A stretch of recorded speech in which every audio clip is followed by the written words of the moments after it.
ইংরেজিতে 100-তে 100, ইতিহাসে 95, ভূগোলে 99, বাংলাতে 98। এ তো সাংঘাতিক নাম্বার। আরে পরীক্ষার দিন তো শরীরটা খারাপ ছিল, নইলে তো আরো বেশি পেত। হ্যাঁ হ্যাঁ স্যার, শরীরটা খারাপ না থাকলে না আমি 100-তে 150 পেয়ে যেতাম। 100-তে 150? পরীক্ষাটা তো 100 নম্বর, তাহলে বাকি 50 নম্বর আপনি পেলেন কোথা থেকে?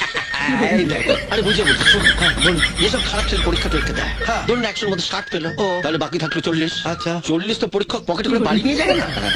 সেটাই ভালো ছেলেদের মধ্যে বিতরণ করে। বাবা, অপূর্ব অপূর্ব।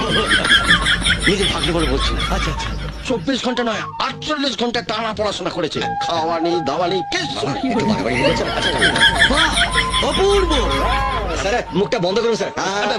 অসাধারণ, ব্রিলিয়েন্ট ব্রিলিয়েন্ট। তা আপনার তো ভারতবর্ষের প্রধানমন্ত্রী হওয়া উচিত ছিল। অফার তো ছিল, আপনি রিফিউজ করলেন। বলে না, ওসব নোংরামের মধ্যে নেই। Politics is dirty game. কিন্তু আবার কিন্তু করতে কি আসছে? না, মানে আমি বলছিলাম কি, ওনার মতো ব্রিলিয়েন্ট স্টুডেন্টের কাছে এই অফিস যোগ্য নয়। সে কি, তাহলে আমার ভাগ্নিকে চাকরিটা দেবেন না? আমি চাকরি দেবো কি মশাই? উনি যদি দয়া করে আমার অফিসে চাকরিটা করেন তাহলে আমি অত্যন্ত খুশি হব। মাইনে 5,000। 5,000? আচ্ছা কম মনে হচ্ছে, তাহলে 7,000। আচ্ছা প্লিজ দয়া করে আর আপনি না করবেন না।